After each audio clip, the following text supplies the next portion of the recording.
La morale. Marie-Madeleine et le parfum précieux. La société vous rappelle continuellement « ceci est bien, cela est mal ». C'est ce qu'elle appelle vous donner une conscience morale. Cela finit par s'ancrer et s'implanter en vous. Vous ne faites que le ressasser et c'est sans valeur. Cela ne contient pas la vérité. Ce qui est vrai, c'est votre propre conscience et n'a pas de réponse toute faite sur ce qui est bien et ce qui est mal, pas du tout. Mais aussitôt qu'une situation se présente, elle vous éclaire et vous savez immédiatement ce qu'il convient de faire.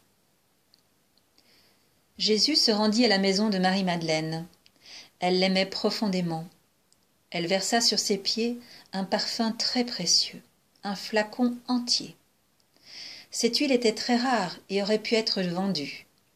Judas objecta immédiatement en disant « Tu ne devrais pas permettre de telles choses. C'est du gaspillage, alors que de pauvres gens n'ont rien à manger. Nous aurions pu distribuer cet argent aux plus démunis. » Que dit Jésus?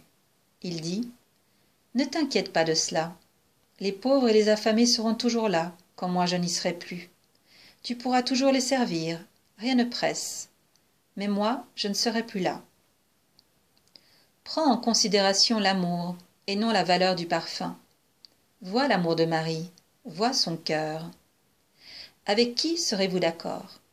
Jésus semble être très bourgeois et Judas parfait économe. Judas parle des pauvres et Jésus répond simplement « Je serai bientôt parti ». Laisse le cœur de Marie-Madeleine faire ce qu'elle sent et n'y mêle pas ta façon de penser. Normalement, votre mental est d'accord avec Judas. Il semble avoir totalement raison. C'était un homme très cultivé, sophistiqué, un intellectuel à l'éducation raffinée. Pourtant, il trahit et vendit Jésus pour 30 pièces d'argent. Mais lorsque Jésus fut crucifié, il se mit à culpabiliser.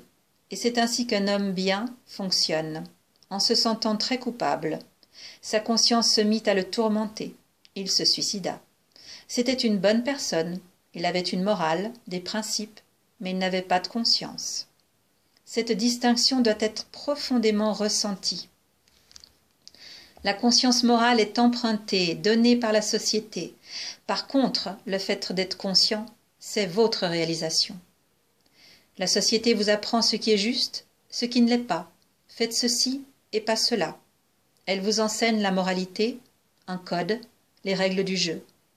Voilà ce qu'est la conscience morale. La société vous contrôle ainsi. À l'extérieur le gendarme, à l'intérieur la moralité. Judas avait une conscience morale, mais Jésus était conscient. Jésus était davantage concerné par l'amour de cette femme, Marie-Madeleine. C'était quelque chose de si profond que d'empêcher son geste aurait heurté cet amour. Elle se serait refermée sur elle-même. Répandre le parfum sur les pieds de Jésus n'était qu'un geste.